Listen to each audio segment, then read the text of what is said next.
Today, I'm reimagining my favorite Vietnamese sandwich and turning banh mi into a burger. Spicy mayo, pickly vegetables, and a super flavorful pork and beef patty turn a basic burger into something really special. This one was born out of necessity, but has since found a permanent place in my rotation, and I think you're gonna love it. It's everything I can do not to eat this entire burger right at this very moment. This is so good. Hey there, welcome. This recipe was born one night when all I wanted was Vietnamese takeout, but I had some food that had to be used in my fridge. So I thought I would try to take the flavors of my favorite Vietnamese sandwich and turn them into a burger, something that I could make at home, but would also satisfy my craving for a banh mi. And satisfy that craving it did, because it is absolutely delicious. So if you've never had a banh mi sandwich, let me tell you why I love them. There are four main components to a banh mi. First is the protein. That can be beef or pork or chicken or egg. There are a laundry list of proteins that are served in a banh mi. But the commonality between all of those proteins is how incredibly flavorful they are. Next, there's usually some sort of pickly, tangy veggie component. There's usually a creamy, spicy, kind of saucy component. And the final component is that it's traditional to serve banh mi on a crusty French baguette. So I'm taking inspiration from those components, making a super flavorful patty,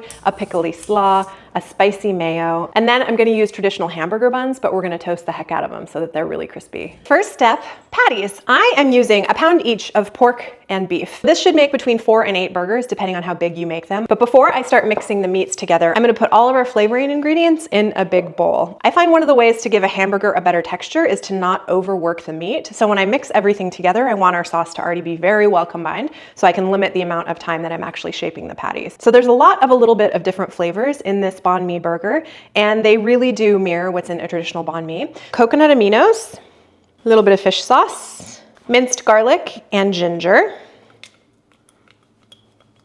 So this is a spoonful of gochujang, which is a Korean red pepper paste. It's spicy. Sriracha works really well here, as does any other sort of hot sauce that you like. A couple tablespoons of honey.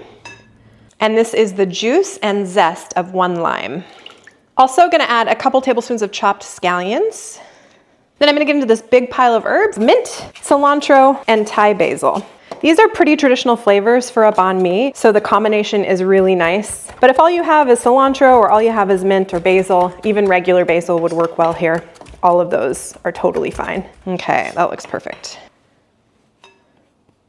Next up is adding some lemongrass. If you've never worked with lemongrass before, it's this long stalk-like plant that has a root end and some leaves. It's incredibly aromatic, but you have to do something to release those aromatics. So you can peel a couple of the leaves and mince it up and include it as something edible in your dish, or you can cut it into a little bit smaller chunks or even just bruise it with your knife, and it makes a good addition to soups and stews that you'll then pull out at the end. You can really smell it. It smells nice and lemony. Okay, so I'm pretty happy with that. So that's probably 2 tablespoons of lemongrass. That's gonna go in. So keep in mind, there's a lot of herbs and spices here because we have 2 full pounds of meat. So if you're making less, you can reduce the volume of herbs and spices in these burgers. Add some pepper. A teaspoon of salt. Okay, so our mix-ins are perfectly mixed. Now time to incorporate the pork and the beef. I don't know about you, but a really lean burger doesn't do much for me. You want a little bit of fat and flavor in your burgers. So if you're using pork sausage in the burgers, you can go a little bit leaner on the hamburger. But if you're just using hamburger, I find that about 80-20 is about as lean as I will go. So I'm gonna try to be thoughtful about not over mixing these burgers. First thing I'm gonna do is get the meats combined, of course, clean hands. And then I'm gonna go in and start mixing in the seasonings. Okay, so that looks pretty well mixed to me. And I've got some nice big brioche buns that I'm gonna toast off. So I want a burger big enough to fill out that bun. Usually I make 6 burgers out of 2 pounds of meat, but today I'm gonna make 4. Really totally up to you. You can make mini burgers or sliders. So just kind of gently bring the burger together with your fingers. Onto a plate it goes to rest. Burger number 2. So you'll notice that there is no binder in these burgers. I don't find a need to use a binder. Sometimes I'll use breadcrumbs or an egg, but usually I just do my best to be really gentle with the burgers and cook them pretty hot so that they cook quickly and I don't have to worry about them falling apart. Okay, I'm gonna get cleaned up, store our burger patties in the fridge for a little bit, and get set up to make our slaw. So this slaw is mostly daikon radish. If you don't know what a daikon is, I'll link a little video right up here, and some carrots. And I am taking the easy way out because I want a julienne on these vegetables, which you can absolutely do with a knife, but I'm gonna do with my julienne peeler. Let me show you how it works. So I just start by holding one end of the veggie and you run the peeler down And you've got these kind of perfect julienne strips. It feels like it's such a cheat code, but it works very, very well. Look how cool that is. Saves so much time for me.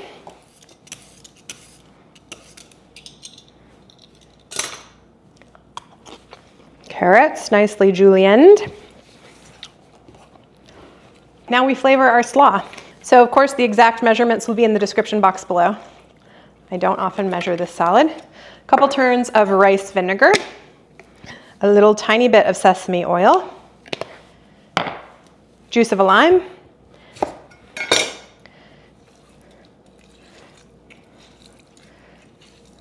couple tablespoons of honey, 1, 2, and a couple teaspoons of salt.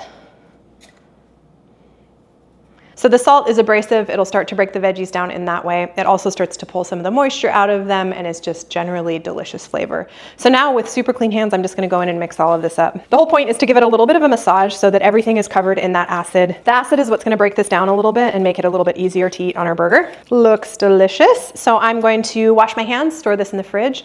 We're gonna make the spicy mayo and then it is time to cook. So about a half a cup of mayo,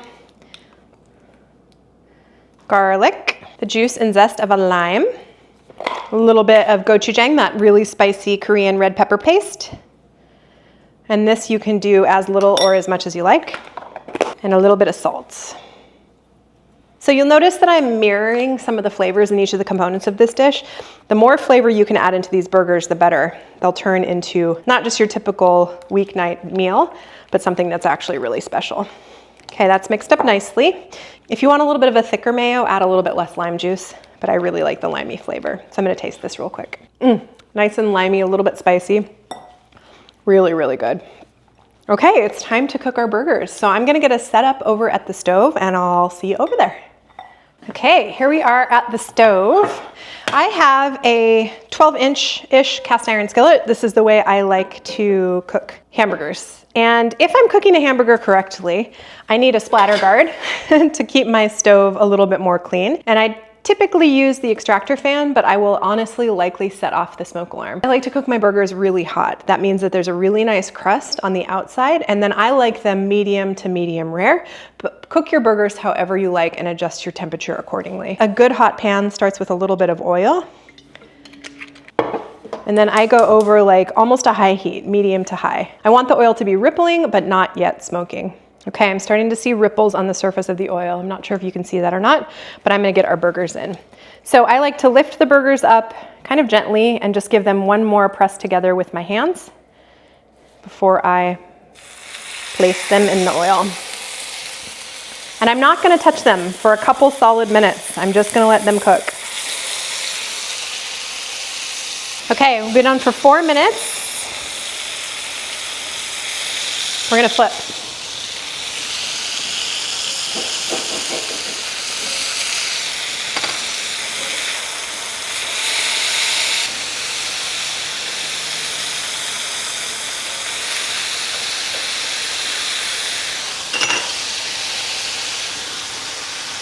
Heat's going down to medium, and we're gonna keep cooking.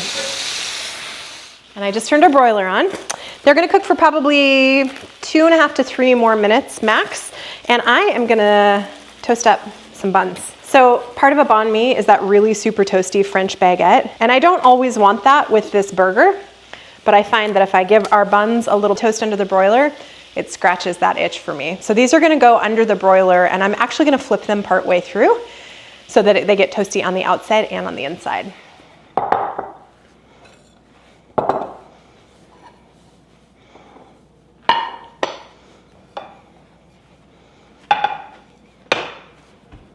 We're ready to assemble. So I toasted both the top and the inside of the buns. We're gonna start with the bun. So I like to do the mayo sauce on both sides of the bun, so top and bottom. Burger next. Now, instead of using lettuce, I use a little bit of the herbs. So I'm gonna throw on some cilantro and a little bit of mint. A couple jalapenos. and then some of our slaw. And I like to give the slaw a little bit of a drain, so I lift it with tongs. Top goes on. And because this is a little bit of a messy burger, let me show you my trick. Take a piece of parchment paper, fold it into a triangle. Then that goes right over the top of the burger, grabbing from underneath.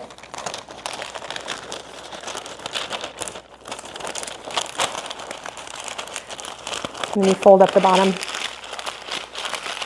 And there you have it. We have a banh mi burger. This is a good looking burger. Okay, all that's left is to taste it. So this burger is so good. It's juicy, it's flavorful, it's got all of the herbs and spices of Vietnam that I love so much in a banh mi, and it is absolutely worth your time. Thanks so much for being here with me today. I hope you've enjoyed today's video. If you liked it, please give it a thumbs up. If you want to see more from me and stick around, subscribe to the channel, and I look forward to seeing you here next time. Cheers.